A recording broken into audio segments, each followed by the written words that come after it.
नाग पंचमी की कथा। एक नगर में एक सेठ जी रहते थे। उनके 7 बेटे और 7 बहुएं थीं। इन 7 बहुओं में से 6 बहुओं के तो पीहर थे, लेकिन 7वीं बहू के पीहर नहीं था। जब वह गर्भवती हुई तो उसे घेवर खाने की इच्छा हो रही थी। उसके पीहर नहीं था तो उसने एक घेवर चुराकर पानी भरने गई, तब ले गई। वहां जाकर पेड़ के नीचे घेवर रख दिया और सोचा कि पानी भरकर आराम से घेवर खा लूंगी। जब वह पानी भरकर घेवर लेने गई तो वहां घेवर नहीं मिला। उस पेड़ के पास एक बांबी थी, उसमें एक नागिन रहती थी। वह नागिन भी उस समय गर्भवती थी। घेवर को देखकर नागिन की इच्छा उसे खाने की हुई और उसने घेवर खा लिया। उस नागिन ने सोचा कि यदि साहूकार की बहू मुझे गाली देगी तो मैं उसे डस लूंगी, और यदि कुछ नहीं कहेगी तो इस बिना पीहर की को पीहर दिखा दूंगी। साहूकार की बेटे की बहू ने कहा कि शायद कोई मेरी ही जैसी होगी जिसने यह घेवर खा लिया होगा। ऐसा सुनकर नागिन बहुत खुश हुई और उसने अपने बेटों से कहा कि तुम इंसान का रूप बनाकर जाओ और साहूकार के बेटे की बहू को लेकर आओ। नागिन के बच्चे इंसान का रूप बनाकर साहूकार के घर चले गए। वहां जाकर उन्होंने कहा कि हम हमारी बहन को लेने के लिए आए हैं। तब सास ने कहा कि पहले तो कभी नहीं आए, इतने दिन कहाँ थे? तब उन्होंने कहा कि जब हमारी बहन का जन्म हुआ तब हम नानी के घर थे, और शादी हुई तब हम परदेश कमाने के लिए गए हुए थे। उन लड़कों ने बहुत सारे कपड़े, गहने और मिठाइयाँ बहन के सास और जेठानियों के लिए ले गए थे। सास बहुत प्रसन्न हुई और जेठानियाँ उसे देखकर जल कूद रही थी। सास ने बहू को उसके साथ में भेज दिया। बांबी के पास जाकर उन्होंने कहा, बहन, हम नाग हैं। उस दिन जब तुमने पेड़ के नीचे घेवर रखा था तब तुम्हारा घेवर हमारी माँ ने ही खाया था।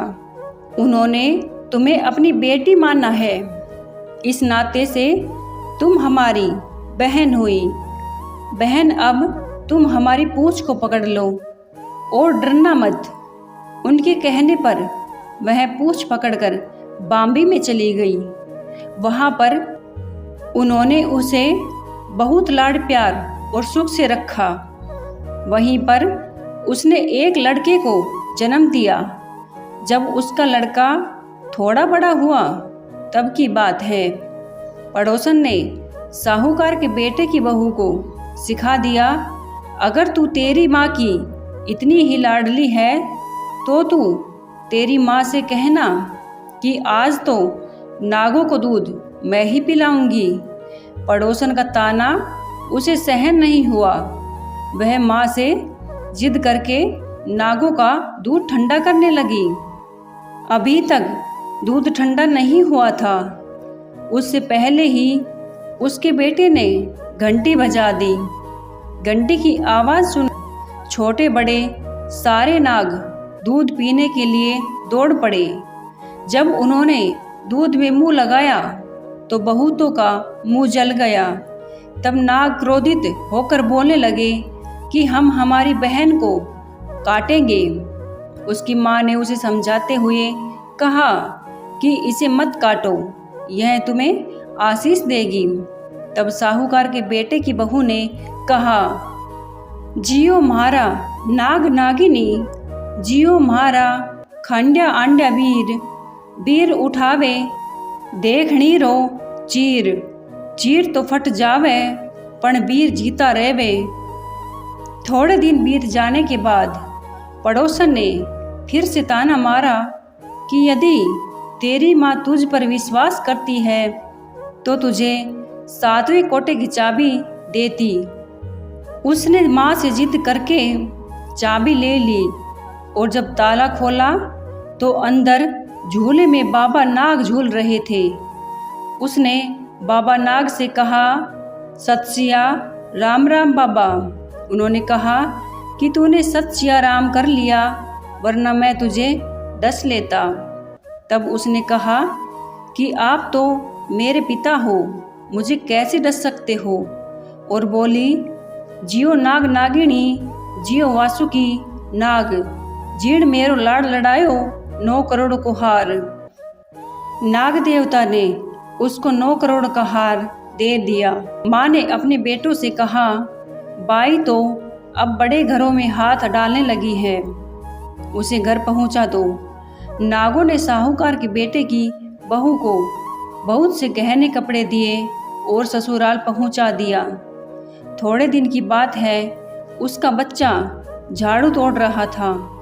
ताई ने कहा, झाड़ू मत तोड़, इतना तोड़ने का शौक है तो तेरे नाना मामा के यहाँ से लाया होता। सांपों ने सुन लिया।